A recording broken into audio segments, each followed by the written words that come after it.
Magandang gabi po sa aking mga tagasunod, mga aking mga subscribers, mga followers ko sa Facebook. At bago ang lahat, hiningi ko ang inyong tulong na sana po ay ila-like and subscribe nyo ang ating mga palabas at pakishare sa inyong mga kaibigan at mga kamag-anak at pakisabi sa kanila na sumama na sa ating channel at para dadami ang ating channel para kung ano man ang ating mga pangarap sa buhay ay mas madali nating makakamtan. So, bago ang lahat, nais kong sasabihin sa inyo at magsisimula na rin po ako ng tinatawag na Toto Insigida. Ang programa na yan, na Toto Insigida, ay dekadesinyo yan sa pagtawag ninyo kaagad-agad, hanapan natin ang solusyon kung ano.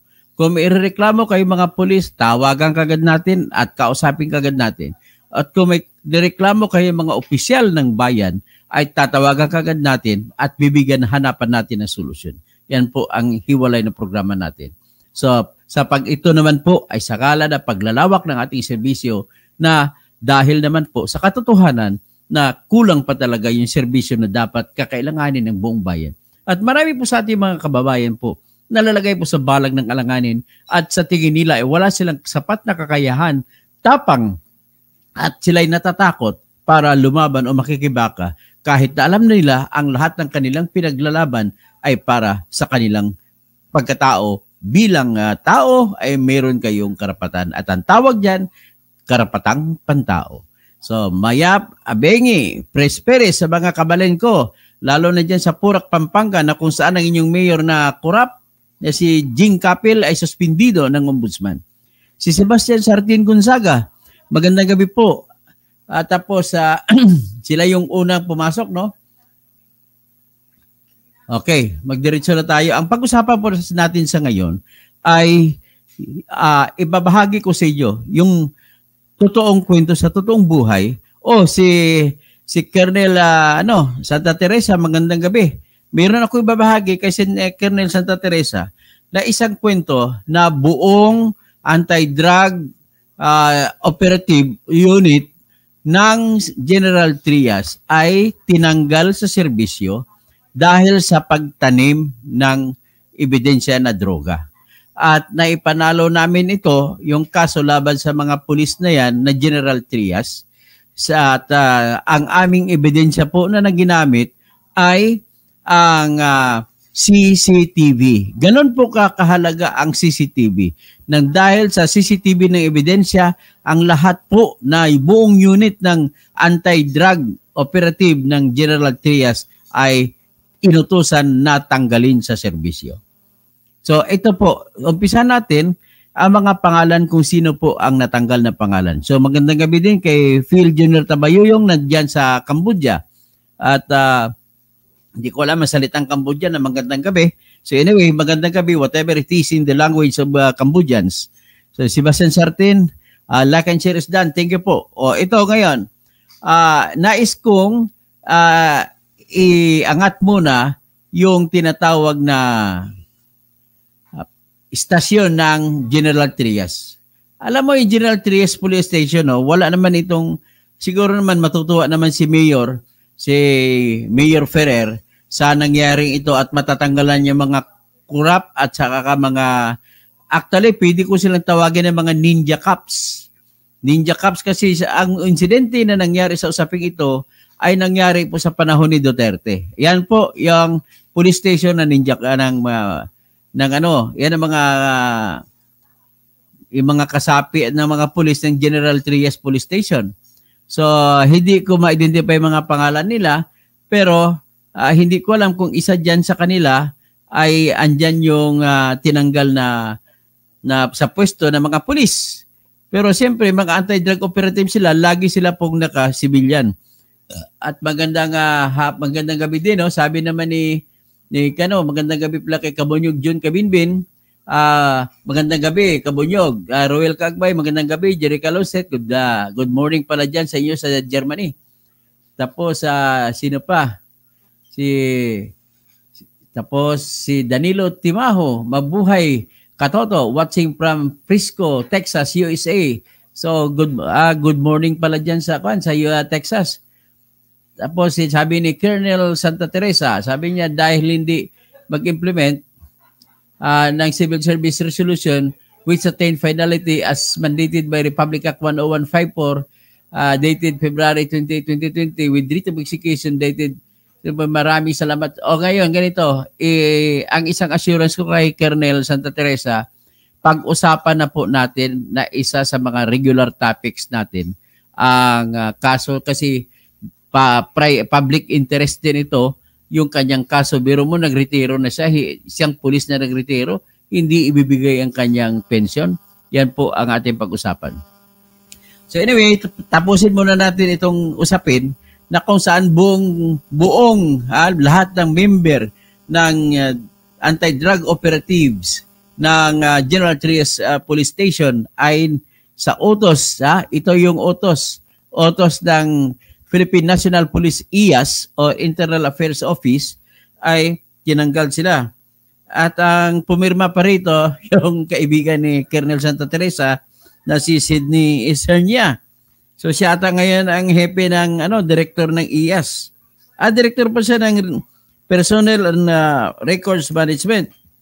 Pero yung pumirma sa pagtanggal sa kanila ay si Director General Romel Francisco D. Marbil. So sa totoo lang, ako mismo sasabi ko, with firm conviction ako ng ginawa ng mga pulis na ito na kinaso namin ay talagang pagtatanim po ng ebidensya na droga.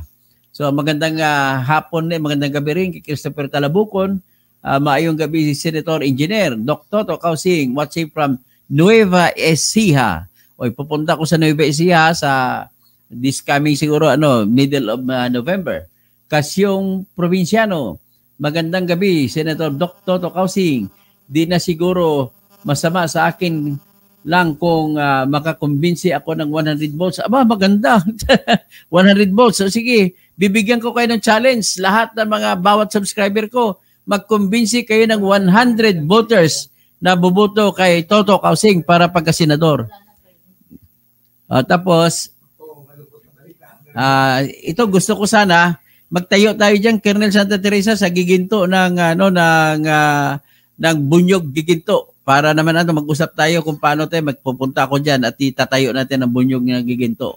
Tapos, Jape Arante Peñalosa from Quiyot, Cebu City. Maayong gabi ibais kaninyo diha sa Cebu City. Labi na diha sa Bantayan, Cebu, og asa ako mga kaliwat, mga kausing, og sa Barili, Cebu, mga kausing family diha. Maayong gabi sa inyo kaninyong tanan. So, Jape Arante, Hans M. Bimoridi, good evening, Dr. Toto Causing. Kaya natin to, dapat po tinanggal na tanim na droga at kasuhan. Kasunod na kaso nito, sabi ni Attorney Pilayo, ay kasuhan namin ng planting of evidence na no bail ang kaso rin. Tapos kasuhan din sila ng illegal arrest at the same time. At kasuhan din sila ng illegal inventory kasi nag-inventory ko na sila sa barangay pero totoo doon sa ibang lugar. Okay, Emor Nibal, Marites Villamor. Tama lang ang imong ginagawa dira tuod damo dira sa General Trias. Ang marami daw sa General Trias na mga tiwaling pulis. Nako, pabantay kayo General Trias. Si Mayor John Ferrer, bahala ka na dito Dapat pasalamat ka sa akin. Sa amin, i-blow out mo kami ni Atty. Pilayo kasi dahil dito nabawasan namin mga tiwaling pulis sa General Trias. So, Andronico Decano Urada, Wang Buko, tapos Danny Pamuleras, good evening, Senator, buhay po. Kayo, sir, alisin na natin ang senador na kupal. Siyempre, maraming kupal na senador.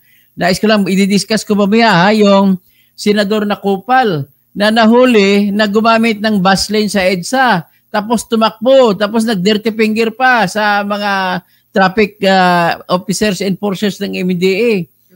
Tapos ang isa pa ito, buntik pa sinagasaan yung babae na enforcer ng klaseng senador yan. Sino kay senador yan? Malamang si Lito Lapid. Kundi si Lito Lapid, si Robin Padilla.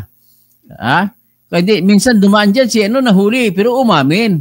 Diyan ako bilib din, umamin at tumingin ng tawad, si Bong Revilla. O si Chavit din, dumaan din niya, pero namigay ng pera. Oo, kaya gusto ko ako pulis, hulihin ko si Chavit para bibigyan ako ng pera. Actually, tumatakbo rin si Chavit na senador. Bahala na kayo kung ibubuto niyo siya, hindi, kasi marami siyang pera. Si Elvira Arizo, Emor Nival, dyan sa La Union. Celso Linta, good evening. Dr. Ede Toto, 100 votes din sa akin. Ang asahan mo, salamat po. Zene Tesner, magandang gabi. Po, attorney, engineer Dr. Toto Kausing. Si Janry Gargareta, Divina Balisteros, Merjan Distresa. Oy, Merjan Distresa, oh. Magandang gabi dyan sa iyo. Isa rin sa naging client ko ito. More power, stay safe, sabi ni Colonel Santa Teresa. Emor Nival, wala po balita sa filing nyo. Malapit-lapit na siguro kasi nagsampa na ako ng aking sagot sa petisyon ng Law Department ng COMELEC na kung saan kanila inaaligar o sinasabi na ako ay dapat tanggalin dahil joke lang daw ako, nagbibiro lang ako sa pagtakbo na sa Senado sapagkat daw ako ay na-disbar. So maling-mali, ang layo ng koneksyon. So Rolando Villanueva, kailangan sa mga natanggal namang pulis ay mamonitor ang kanilang mga kilos dahil siguradong maging mga criminal elements na sila. Tama ka nga, no? Ramonito Curativo, maayong gabi, Engineer Toto Kausing, Rosemary Bongkak, good morning, sir. Sa kanilang lugar, good morning. Lalo na diha sa Panglao, Bohol, o mga taga Panglao, Bujol, maadjong gabi kaninjong tanan. Labi na diha sa sa Isla Sahaw, diha sa Bin Unido o Talibon, Bohol. Ug asa mga kaliwat sa akong asawa, naminaw karon. Stephen Ray Consulta, so aking pinapangarap matapos na sana yung tulay galing Cordoba papuntang Hitapi, Bohol. Pagka ganun mangyari, magbiya land na na lang. Sasakyan na lang gagamitin ng mga taga Hitapi, mga taga Talibon, taga Ubay, taga Trinidad, taga Binunido, papunta ng Cebu. Kasi Cebu, importanteng lugar para sa mga Boholano. Sa James Santos, Senator Toto Kausing, number 1 sa Baluta. Salamat po. Andy Zabala, buto ko po ka ng pamilya namin dito, Aborlan. Boy, salamat dyan sa Palawan, Aborlan. Magpamamasyal pa, pasyalan kita dyan. 7 kami para senador. Salamat. Violeta Ribucas Pilotos, Renato Requillo, Janry Gargarita, senador. Okay, ito na ngayon pag-usapan natin. Ngayon, iangat ko ngayon yung kaso ng IAS para makita ninyo na, pero bago ko, habang inaangat ko, ay magkikwento ako sa inyo kung ano ang nangyari dito. Ang tinulungan namin dito ay yung si Jericho siya Patrick de Mesa, Jericho de Mesa, at saka yung kanyang kasama si James Bandosa, na kung saan ay pinalabas ng pulis na sila po ay nahuli. So ngayon, ang nais ko siguro dito habulin ay hanapin ko yung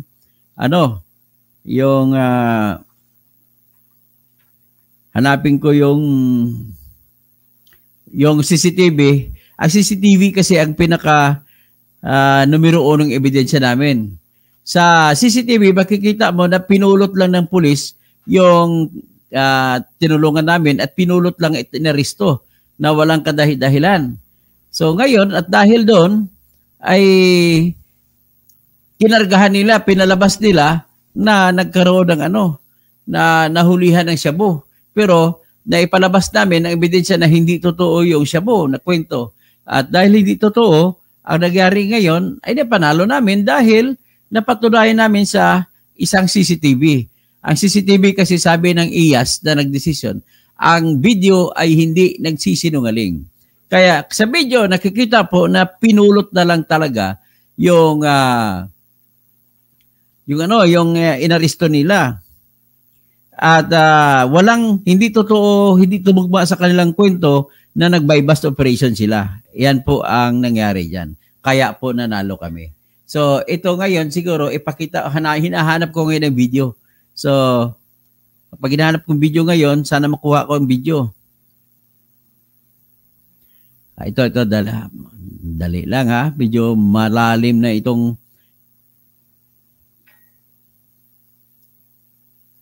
Patrick, bigyan mo nga ako ng video. Dito sa ano, i-messenger mo. Pakitulong mo lang ako hanapin ng video.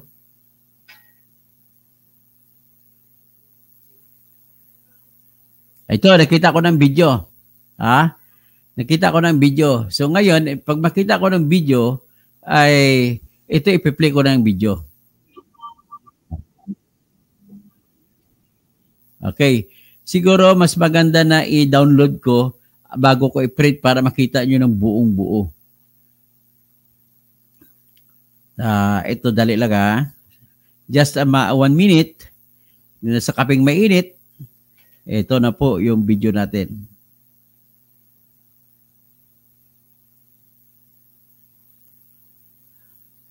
Ito, dina-download ko ngayon ang video. Ito, sandali lang ito. Mabilis lang ito. Okay. So, dahil dyan, ay kung ipi-play natin ito, okay.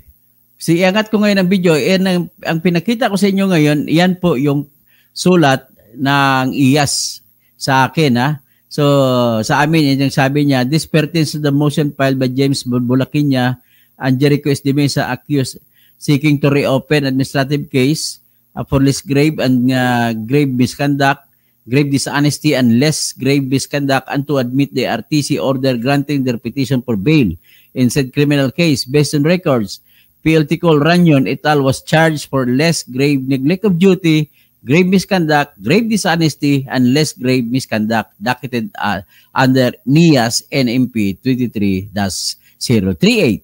So, in view thereof, please be informed that the Discipline, Law, and Order Division of this Directorate received the above said motion on September 23, 2024. However, this motion cannot be given due course for lack of basis and jurisdiction as the administrative case filed against them was already signed and approved by the Chief PNP on June 14, 2024. So, ang nagpumirma si General Sidney S. Hernia, Police Major General, Director for Personnel and Record Management. Ito po yung decision. Yan ang decision. Ang kinasuhan dito ay una yung hepe ng General Trias Police Station na si PLT Col Norman T. Ranyon. Pero ang kaso namin sa kanya is less grave neglect of duty kasi hindi niya sinusupervise sa mga tauhan niya na para hindi gumawa ng illegal. Tapos ibang kinasuhan niya sa unit ng Drug Enforcement Group ng General Trias ay si Police Lieutenant Alan C. Natanawan. Tapos grave misconduct ang kaso sa kanila. Ha? Tapos Police Staff Sergeant Carlo Antonio Medina. Tapos Police Staff Sergeant Clarito de Dinco Jr., si Police Staff Sergeant Roberto M. Discallar Jr., Police Staff Sergeant Domingo A. Tapalla, Police Staff Sergeant Remigio C. Muega, Police Corporal Enrico N. Magbanwa Jr., Police Corporal Richard G. Grijaldo. Ano kayo ni Colonel Grijaldo to? Na sinungaling. Police Corporal Mark T. Raquel and Patrolman John Anthony R. Anabo. Yun po sila. Ang kaso nila ay grave misconduct, grave dishonesty, less grave misconduct, less grave neglect of duty, grave irregularity in the performance of duty, and conduct unbecoming police officers. So, yan ang kaso. Decision. These are the administrative cases filed by the nominal complainant, Police Major Virgilio M. Carodan. Okay, laban sa kanila. Binanggit ko na. Diretso tayo sa decision sa dulo. Pagkita niyo yung decision. Okay? Basahin natin ang hatol ng police ni Police PNP Chief Marbil. Ang hatol niya, wherefore, premises considered, this office finds the following.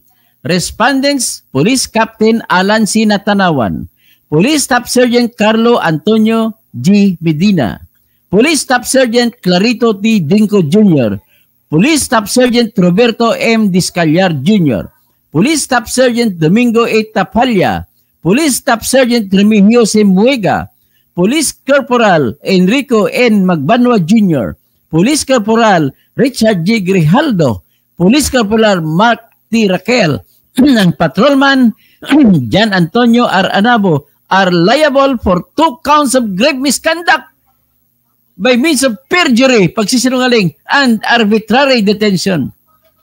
Less grave misconduct and sa unlawful arrest, grave dishonesty, grave irregularity in the performance of duty and conduct unbecoming police officers, and they are hereby meted the penalty of dismissal from the service. Dismissed from the service kayo.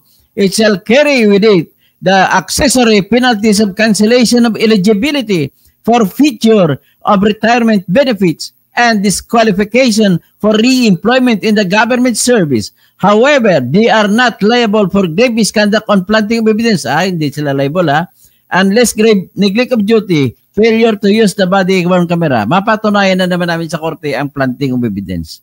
Okay? So, yan po ang hatol. Ito naman ngayon ang kwento. Bago ko ilabas yung tinatawag na na video, ay ikwento ko muna kung ano ba talaga ang nangyari dito. Yung nangyari po dyan ay ganito. Sa noong December, ano ba yung pizza to nangyari? December 29, mag-New Year, December 29, 2021, ay bigla na lang inaresto ng mga pulis itong sila si James Mendoza at saka si Jericho de Mesa. Yan po ang totoong pangyayari. At pagkatapos na maaresto, ang ginawa po nila, dinala sa police station at nilatagan ng mga shabu. Pero hindi naman sila nakahuli na shabu mula sa kanila James Mendoza at sa kanila kay si James Salbay, ano rin?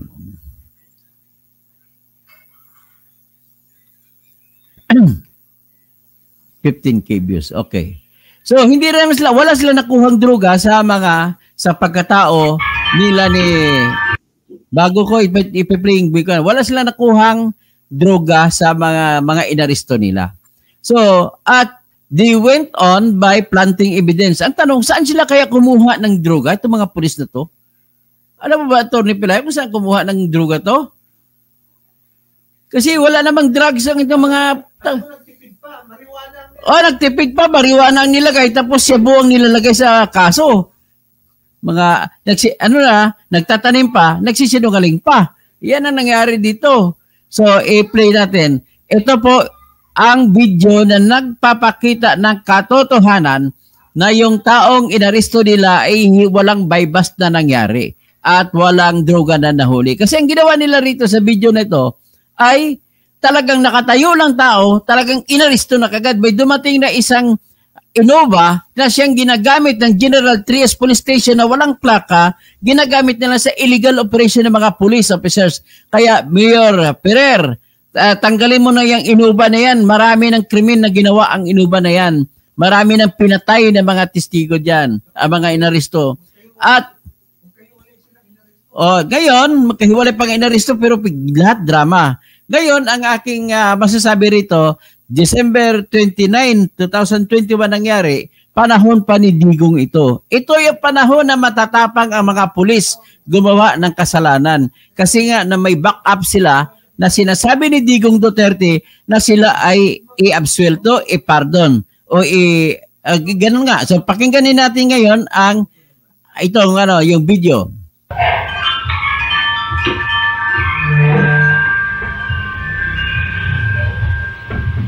Yan, makita mo.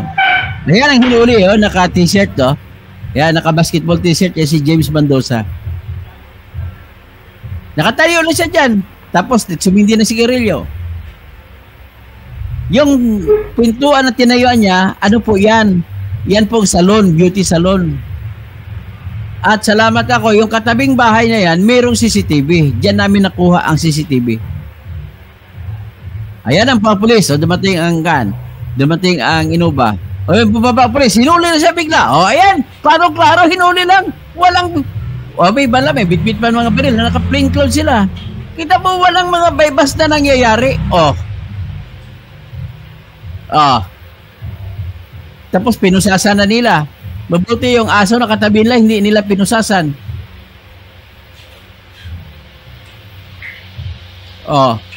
Tingnan mo yung mga tarantado, mga pulis ito. Binibigyan yung kasama ng pangalan ng PNP. Kaya dapat kayo tanggalin. Pinusasan sa likod, hindi na makatayo. Parang ginawa siya, parang baboy, binibitbit yung sa kanyang t-shirt. Ginawa siya parang baboy. Yan, nakita na nyo. Tapos, ipasok, kunwari, nahuli ko nun nila sa bypass. So, may nagsilapitan mga tao, dumadaan. Meron mga pulis na yan, hindi nahiya sa ginagawa nilang pagsisinungaling. Shout out dyan sa taga Jones, Isabela. Saka Mike Day, Gina, sa Ilagan, Isabela din. Sa Kawayan, Isabela, shout out din. Kay Lisa Caranda, good evening, attorney. Oy, buti naman, nag-message ka. May utang pa ako sa iyo. Si Rolando, good evening po. Engineer Toto Kausing, Bunyog, Kausing. Pio Torrecampo, good evening. Tapos Romel Bingson, Naimpag nga Rabing. Kabunyog, Dr. Engineer Toto Kausing, mabuhay. Yan, nakita na ninyo? Nakita ninyo kung paano gumawa ng trabaho mga pulis? Jasmine Celso, Julito Calapan, Jan Patrick de Mesa, ayun ang kapatid ng hinuli na si Jericho de Mesa. Sakto, abot ko live mo. Lisa Caranda, Rolando, Mike Delna, Francisco de la Rama. Yan naman sila, nakahuli na sila kasi ang hindi lang nakita dyan sa CCTV, yung isa pa nilang inaristo na si Jericho de Mesa. Kita mo ang ginagawa ng mga lesbo na yan? Kakahiya talaga sa PNP ginagawa nila. So anyway, i-remove na lang natin. Ayan, at least nakita na ninyo. Jasmine Celso, Julito Galapin. So ano ngayon ang tanong natin? Rampant po ito. Itanong nyo kay Colonel Santa Teresa na nanonood ngayon. Rampant ito sa hanay ng mga pulis. Lahat po sila, lalo na nung panahon na nag-Operation Tokhang sila, wala silang nahuling droga, pinapatay lamang nila ang mga tao. Nang dahil lamang sa katotohanan na nakalista sila sa drug list na binuo mula sa mga lista na minorities o minamarisol ng kapitan ng barangay nila. Kaya kung may iba pang mga taong sisihin na ikulong dapat sa pagkamatay nitong 30,000 na pinatay sa war on drugs, walang iba kundi yung mga barangay kapitan na yan. Kasi lista lang sila ng lista kung sino sa tingin nila yung mga tulak sa barangay nila. At yan po ang dahilan yan. Lahat po na pinatay sa war on drugs, sigurado ko na walang nakuhang droga. Ngayon, pinapalabas nila na may droga sa pamamagitan ng pagpalabas sa picturean yung tinatawag na sachet. At pinalabas nila may nakuhang baril na revolver. Of all people, bakit lahat ng pinatay revolver? Bakit naman? Ano naman mga poor ba yung mga tulak na yan? Yumaman na sila tapos revolver lang ang baril nila? Nakakahiya naman. Tapos, hiniya nyo na nga yung kanilang bangkay, tinapakan nyo pa ang kanilang dignidad, ang kaya nila ay revolver lamang. At ang katotohanan, marami sa mga revolver na yan ay walang mga serial number. At kung nagkataon na may serial number, ang revolver na kinuha sa isang insidente, pagdating sa kabilang insidente, yun din ang revolver na gamit. So, recycling of revolver. Hindi lang recycling of drugs, recycling of revolver. So, saan kumuha ang mga pulis ng mga kontrabando na yon? Saan ba? Sagutin nyo ako, mga kaibigan, mga pulis. Saan kayo kumuha? Saan kayo umiskor ng pangtanim ninyo? Diba? Jan Patrick Divisa, good evening. Sakto, abot ko na sa live. Si Jasmine Celso, good morning. Tapos si Julito Galapin, Helen Lee, yan ang panghanap buhay ng mga pamilya nila. Ayun, ganun nga mga pulis. Nakakahiya kayo mga pulis. Si Sario Angkog, Joselito Galapin, Papa Will, lumagi sa rito, nanaig ang katotohanan. Papa Will, nanaig ang katotohanan. So, Benny Antalan, Milcher Peñalusa, Gerlet Benitez, Benny Antalan, tapos Lisa Carandang, Doktoto, nasaya ako kasi now lang ako nakachempo. Salamat. The Dynamic Force, Mike Dina, ganyan din ang ginawa sa akin. Attorney, naka-experience siya sa night deal na. Basta na lang ako hinuli. Tapos pinalabas na by bust. Nilaban ko po sa awa ng Diyos, na-acquit po ako at lumabas sa ang korte katotohanan, pero yung masakit, attorney, nasira ang buhay ko. O sige, magsampa ka magsampa po kayo kagaya nito ng administrative case, ipatanggal mo sa pulis yung mga pulis na gumawa sa iyo, Mike Del na. Kung hindi mo kaya, email mo ako sa totokausing@yahoo.com at tulungan kita sa pagsampa ng kaso. So, Dynamic Force, ibigay mo sa akin ang kopya ng desisyon ng korte para may patanggal natin sa pulisya yung pulis na gumawa sa iyo ng kasalanan na ganun. Alex Karen, so, may mabuhay ka, sabi niya. So, yan po ang ating nakita, ha? Very clear. Ang mga pulis na yan ay nagtanim lamang ng ebidensya. At salamat naman sa ating CCTV na kung hindi dahil CCTV, hindi kami mananalo dito, sa totoong kwento lang. At ngayon, ang kapal pa na mukha ng mga pulis na ito, nagsampa pa ng kaso sa korte na Section 5 violation at Section 11 violation. Pero sa ngayon, dahil nanalo na kami sa IAS, ay gagamitin namin na ebidensya laban sa kanila at magsasampa rin kami ng tinatawag na civil case for damages mula sa mga pulis ito. Kasi bakit halos 2 taon ba pa rin napasok sila sa loob ng kulungan? Walang 2 taon, hindi sila nakapag-aral. Bata pa kasi ito, mag-aral sana. Hindi sila nakagraduate tuloy. Dahil sa ginawa ninyong pang-imbento ng kaso, kayo, kita mo, sa panahon lang yan ng December 29, 2021. Kita mo, hindi gumagamit ng kahit minsan ng droga yung dalawang yan. Hinuli ninyo. So, ibig sabihin, ano na lang ang katotohanan doon sa mga 30,000 na pinatay ninyo? Ilan ba doon ang gumagamit na totoo ng droga? Ilan ba doon ang totoo nagbebenta? Ha? Dito, itong dalawang ito na hinuli nila dito, wala ito. Negative ito sa droga. Kaya, hindi ko maintindihan bakit mga pulis, mga Pilipino din kayo. Hindi ko alam, iba naman ang tatay at nanay nyo. Bakit pare-pareho ang ugali nyo? Ugaling kutong, ugaling pangtanim ng ebidensya. Iba-iba naman tribo ninyo. Bakit isang ugali? Ugali ng mga pulis ay taga-tanim. Ha? Bakit? Hindi ko malaman.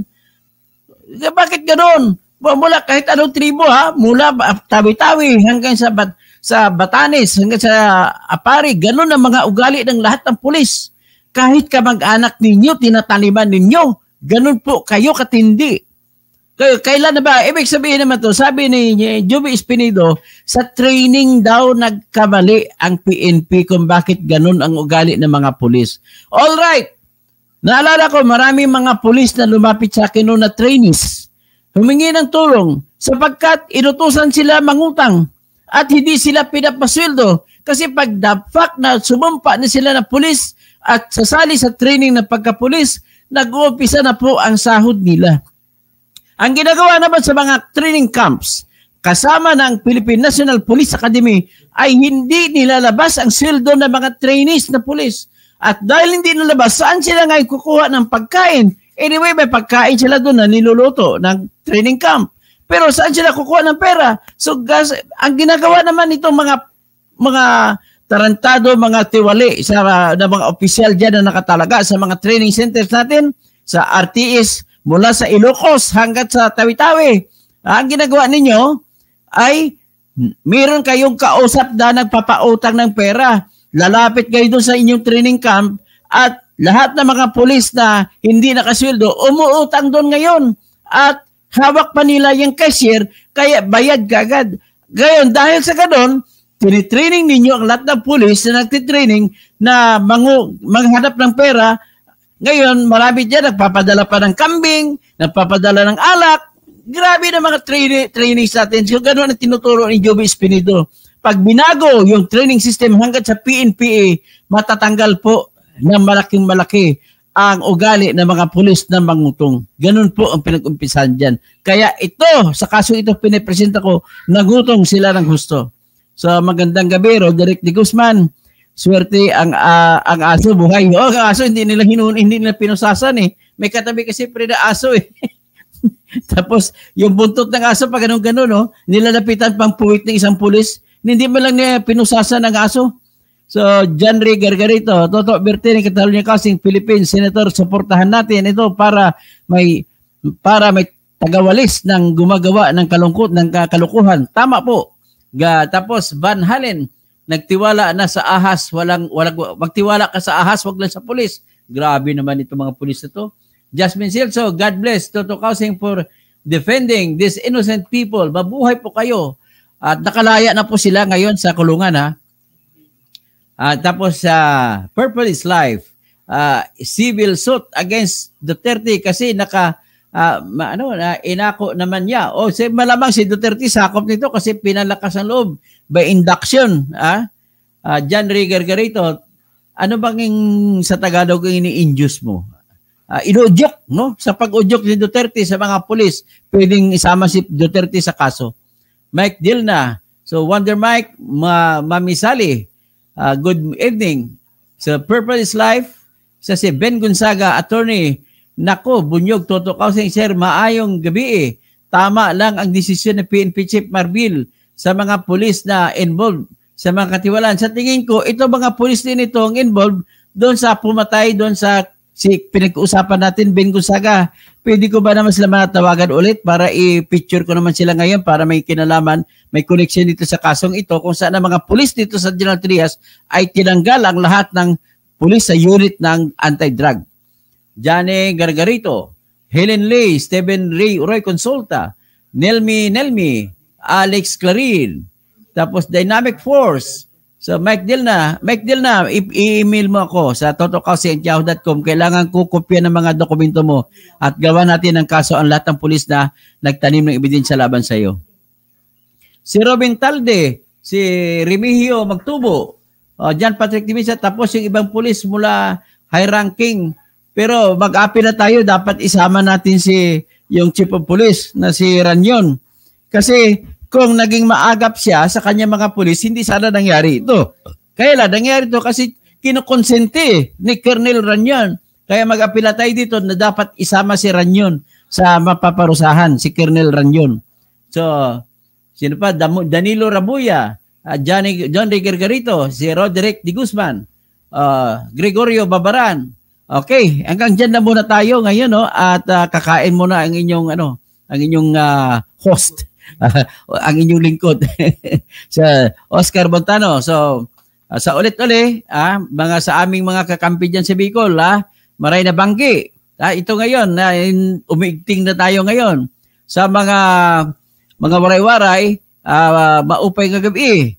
Sa mga Ilonggo, maayong gabi. Sa mga Karaya, mayad kagabi. Sa mga Cebuano, maayong gabi. Sa mga Bulano, maadyong gabi. Sa taga Surigao, maradyaw nga duyom. Tapos sa mga Tausog, marayaw dum. Sa mga Maranao at saka mga Maguindanao, mapya kagagawi sa inyo langon.